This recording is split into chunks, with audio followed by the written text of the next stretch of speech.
Hello everybody. Welcome to the introduction of the system and control module. In this very short lecture I will try to give you an idea what system and control is. So let's start with this topic. So system theory, what is system theory? Well, everything can be described as a system.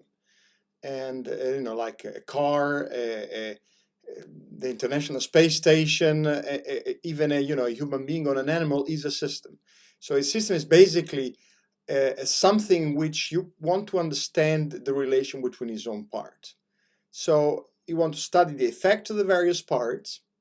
You want to study, and from that you want to distill the essence of how things behave in the way they do of the various parts, and to want to find methods to understand the past of how the system have behaved because you have studied it, and to understand, if you do certain action, what would be the effect to predict the future. So basically, the science of understanding the world. So that's what system theory is.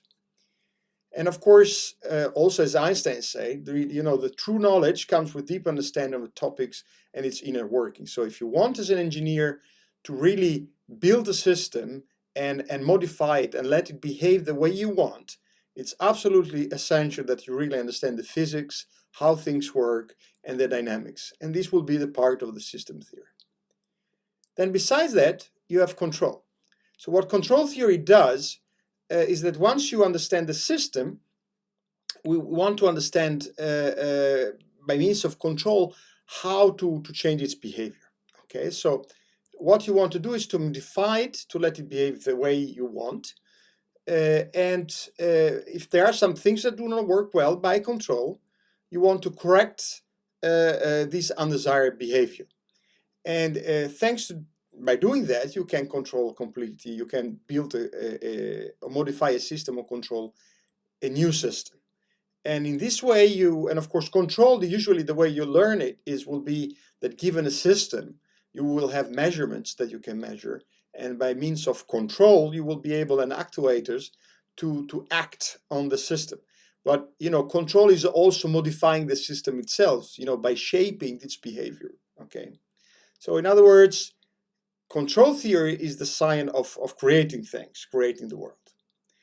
And as Einstein said, creativity is intelligence having fun. And actually, personal point of view, why I went in this direction is because it's absolutely very satisfying to be able to shape how things behave.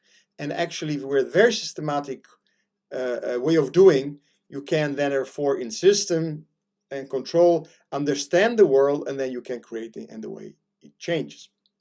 Now, I want to now play a very short game. Normally it's done, of course, in the class, but considering this is a recorded topic, I'll try to see how that works.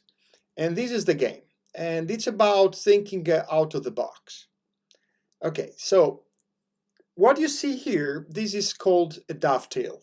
So you have the red and a gray part. They can shift with respect to each other. Okay, this is a system which is used in a lot of stuff around in your own house. And this basically constrains the motion of the 6 degrees of freedom that two rigid bodies have, constrains the motion in 5 directions and leave one only allowed. And then you can, with a screw, for example, fix that last motion as well. Now, the question that I have now is, can these two parts move with respect to each other? I give you a few seconds to think about it. And some of you, and then of course I cannot ask you to raise your hand, some of you would think that it can and some it can't. But I'm pretty sure that most of you will think that this is not possible, that these two things are not moving with respect to each other.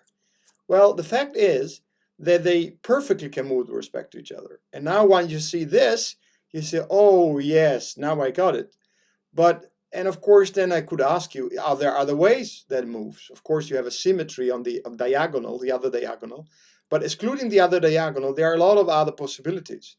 For example, this one that you see moving, it's another possibility.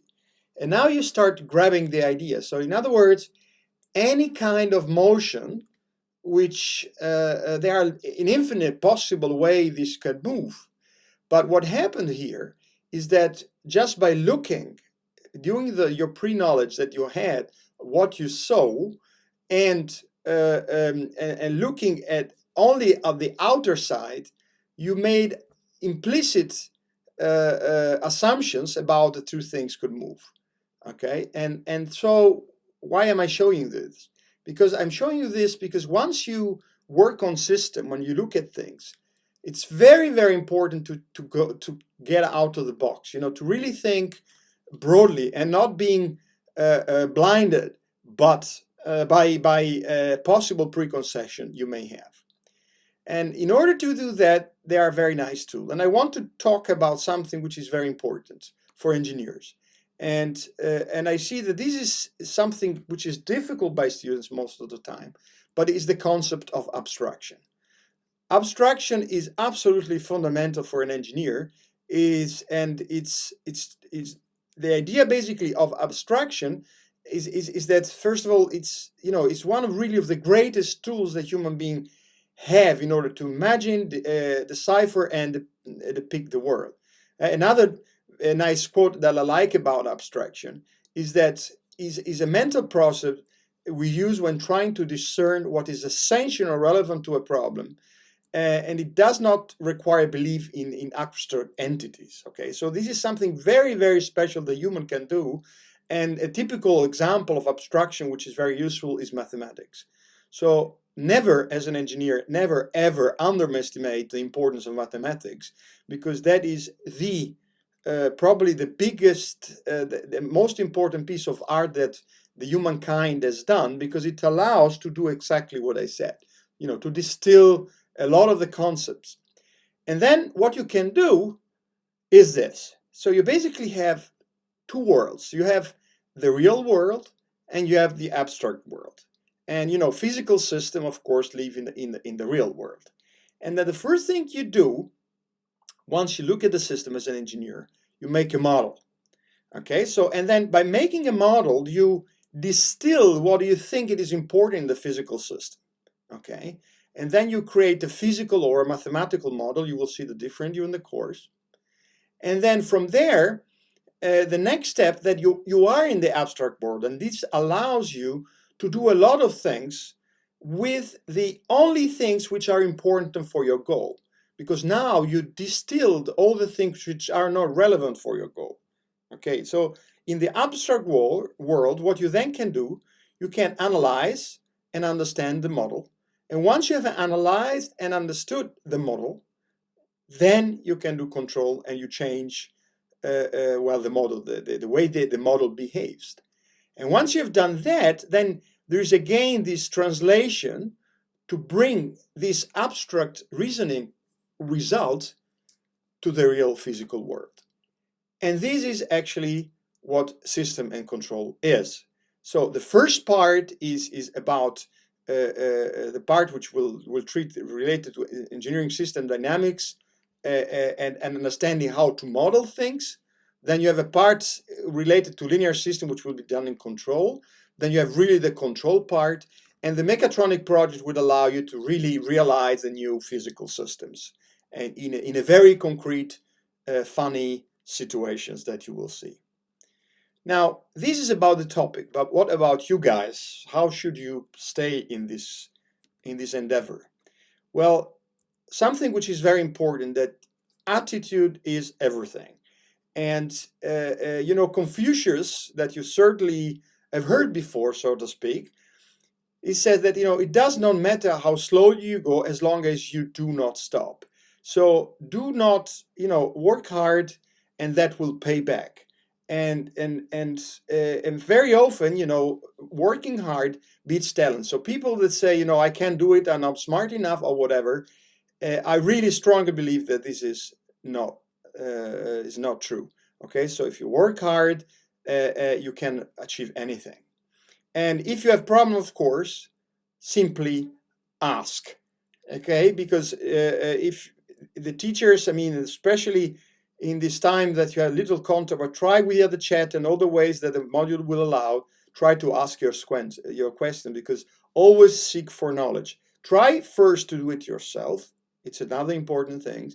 Do not, try to to answer, to define a proper question and answer that question yourself by, using the means you have. You have internet. I mean, there is nothing more important, more powerful than internet. But of course, if you cannot find the solutions, and with that or with your colleagues, because that's something also very useful to discuss problem with your peers, students, then of course ask the teacher to help you.